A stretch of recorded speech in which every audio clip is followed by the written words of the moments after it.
భానుమతి సుభద్రాని అవును మార్నింగ్ నుండి అర్జున్ కనిపించట్లేదు ఎక్కడికి వెళ్ళాడు అని అడగగానే ఇంద్ర కోసం కాశ్మీర్ వెళ్ళాడత్తయ్యా అని సుభద్ర చెప్పేస్తుంది. దాంతో భానుమతి షాక్ అయి కోపగించుకున్నా కూడా అహల్య టెన్షన్ పడుతూ ఉంటుంది. కంగారుగా రూమ్కి వచ్చి గౌతమ్కి కాల్ చేస్తూ ఉంటుంది. కానీ గౌతమ్ మొబైల్ క్యాబిన్లో ఉండడంతో అహల్య ఎన్నిసార్లు ఫోన్ చేసినా కూడా గౌతమ్ లిఫ్ట్ చేయడు. అప్పటికే అర్జున్ కార్లో సిటీ దాటేస్తూ ఉంటాడు.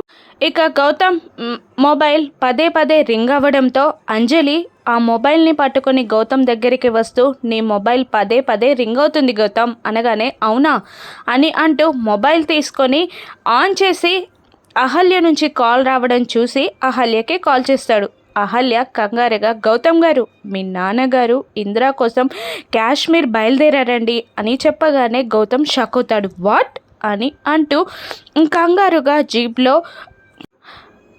అర్జున్ దగ్గరికి బయలుదేరుతాడు గౌతమ్. అర్జున్కి కాల్ చేస్తూనే ఉంటాడు గౌతమ్. కానీ గౌతమ్ ఫోన్ రావడం చూసి కోపంగా కట్ చేస్తాడు అర్జున్. నాన్న అని తల బాదుకుంటూ స్పీడ్ పెంచుతాడు జీప్ని గౌతమ్. ఇక హైవే చేరిపోతాడు అర్జున్. అర్జున్ని గౌతమ్ ఆపగలడా? ఇంద్ర మరణ వార్త అర్జున్ తెలుసుకుంటాడా? రాను ఎపిసోడ్స్లో చూద్దాం. Thank you for watching.